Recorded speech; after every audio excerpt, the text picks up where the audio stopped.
বেরিয়ে যায়। তুই কি বলছিস? আমি তো সাজিয়েই নি। চুপ কর, আমার মুখের উপর কথা। এবার যদি তোর লেগে আমার মেয়ের বিয়ে ভেঙে যায় না, ওখন তো মুখ পুরি দেবো। ব্যাগ থেকে পড়ি তো অন্য মাটাকে খেয়েছে, এখন আমাদের পিছনে লেগেছে। খালামা বাজার করা হয়ে গেছে, এইলেন বাকি টাকা। এই যা, টনির সাথে কি ফলগুলো কাটগা। আজ যদি মুখ ধুইছি, কপালে কষ্ট হচ্ছে। হ্যাঁ চ মা, তোকে সাজিয়ে দেই কি?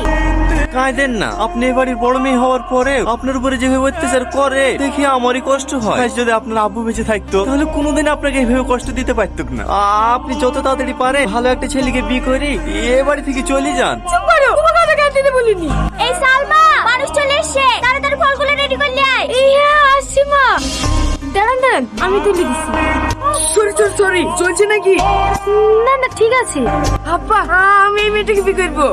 বিয়ে করবে বলে বিয়ে দিতে পারে নাকি? একটা মেয়েকে দেখতে আরেকটা মেয়ের দিকে নজর। আপনার তো চরিত্রই ভালো না। বেরেন বাড়ি থেকে।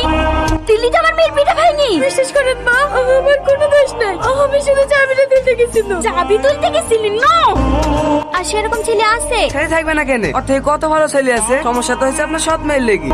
পাড়াতে অনেক লোকের বিয়ে ভেঙে দিছে, বলছে বড় মেয়েকে রেখে ছোট মেয়ের বিয়ে দিছে। তাকে না আপনাকে বড় মেয়েটার বিয়ে দেন। ওর বিয়ে দেবো কি করে? ও বিয়ে হয়ে শ্বশুর বাড়ি চলে গেলে বাড়ি কাজগুলো কে করবে? আরে বুঝতে পারলেন না ভাবি, ভাইরে বিয়ে দেওয়ার কথা বলছে নাকি? আপনাদের বাড়ি কাজের ছেলেটার সাথে বিড়া দিতেন না? এই গ্রামে থাকবে, আপনার বাড়িতে কাজ করবে, দুবেলা দুজনকে খেতে দেবে, তাহলে হয়ে যাবে। কথাটা তো তুমি খারাপ বলোনি। এই টনি, ছাদের উপর থেকে নেমে আয়। আসছি খালামা। আজকে ওদের বিয়ে দিয়ে দেবো।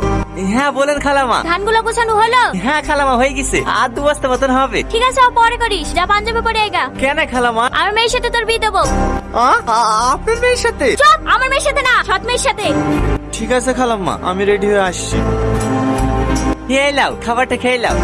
আমি জানি আমার সাথে বিয়ে হয়েছে বলি তুমি মন খারাপ করে কিচ্ছু খাওনি। আমি বুঝতে পেরেছি তোমার আমাকে একটুও পছন্দ না, কিন্তু আমি যদি বিয়েটা না করতাম তাহলে হয়তো আমার থেকে কোনো খারাপ ছেলের সঙ্গে তোমার বিয়ে দিয়ে দিত। আমি শুধু তোমার কথা ভেবেই এই বিয়েটা করেছি। খেয়ে শুই করো, ভয় পেও না। আমি কোনোদিনও স্বামীর অধিকার নিয়ে তোমার সামনে এসে দাঁড়াবো না, এইটুকু বিশ্বাস করতে পারো। তোমাদের আসতে কোনো অসুবিধা হয়নি তো বাপ? না মা, কোনো অসুবিধা হয়নি। আর আস্তে আস্তে ভেঙে ফেলবা নাকি? ঠিক আছে ভাই। এই ভাই কাকে বলছি? সাহেব বলবি।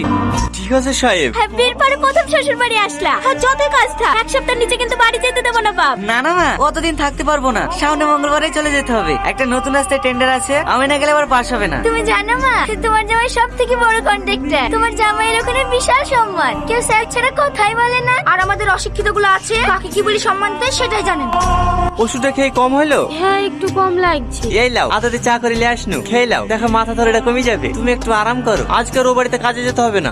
না ভাই এসছে, ভালো মন্দ খাবার করতে হবে, না গেলে হয়। ও আমি ম্যানেজ করে নেবো, এই অসুস্থ শরীরে আজ যেতে হবে না। কিনে আমার